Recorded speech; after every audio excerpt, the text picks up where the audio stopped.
The Kid Who Jiggled Too Much by Megan Walker. Bring, bring, bring sounded the bell for 6 P.8 geometry class.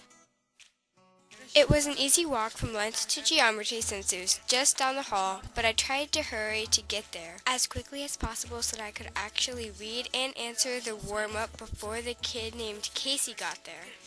Casey was a very tall kid. He claimed he was about 6 feet, who talked constantly and never covered his mouth when he coughed or sneezed. The thing about Casey that I disliked the most was that he moved every second. Whether he was talking, tapping his pencil, or sneezing, you could never find him being still. Especially in this class because it was right after lunch. And all he ate for lunch was sugar. The worst thing is that Casey sits right in front of me in geometry class. I sat down quickly in my seat and finished the warm-up a few seconds before Casey wobbled in carrying his enormous red binder. Okay, I thought to myself, let's just make it through this boring class period. Our teacher, Mrs. Sparks, talked us through the warm-up, then introduced our project for the day. This project is to build a tower out of playing cards. And present your methods to the class at the end of the period, she said. I will assign you into groups of 4, and the goal for this project is to make a successful tower of cards. We all sat in our seats with butterflies of anticipation in our stomachs. As Mrs. Sparks started walking around the room calling out students' names for the groups, I heard her call my name. Mary, she said. You will be in a group with Beverly, Luke, and Casey. I hadn't really got to meet Beverly or Luke yet, but when I heard her say the name Casey, I knew this project was not going to go well. My group members and I sat at the same round table, Beverly doodling in her notebook, and Luke and Casey talking about some video game they both played. Mrs. Sparks passed out the playing cards to all the groups. As she said, "You have 15 minutes, you may begin."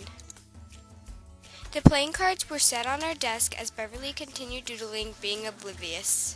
"All right, let's get to work," Luke said as he pushed his glasses back into place. Maybe we will actually have a chance with completing this project, I thought. Just as Luke started talking about the ideas he had for this tower, the intercom came on, interrupting him. "Can we have Luke Sills to go to the office? He's going home." "Yes," yelled Mrs. Sparks, and there goes one member of our group. So I was left with Beverly and Casey.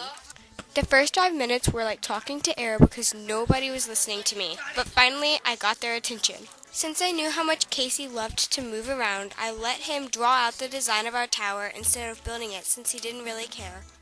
That was a good thing because since he played video games a lot, he claimed he was good at designing structures.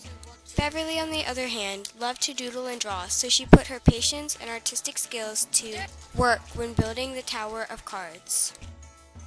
Before we knew it, Mrs. Sparks yelled, "Okay, time's up," as the entire class took a sigh of relief. I was actually pretty proud of my group, even Casey, who didn't mess up anything with the tower of cards. We were the first to present, so everyone but Casey, Beverly, and I sat down. "Go ahead and tell us about your tower of cards design," said Mrs. Sparks. Right as I was about to start my sentence, Casey interrupted me with his knowledge about the design. Uh-oh, I thought to myself, Casey might not make any sense. But soon I saw Mrs. Sparks smiling and nodding her head toward Casey. Casey was actually making sense and made our group look good. When Casey was finished speaking his complicated design speech, we stood there watching Mrs. Sparks examine our tower of cards closely. We noticed how every few seconds she would nod her head, which was a good sign for us. When she finished looking at the details of the tower, she smiled and said, "Great work, guys. You will receive 100 on this project." We all smiled and sat down as she moved to the next groups. Being in a group with Casey and Beverly wasn't that bad, I thought to myself. I congratulated Casey and Beverly as we heard the bring, bring, bring for 7th period. Thanks for watching The Boy Who Jiggled Too Much by Megan Walker. Theme: Don't judge your book by its cover. Macy, the main character, thought that Casey was not going to go well in the group, but in the end, Casey led the group to a 100.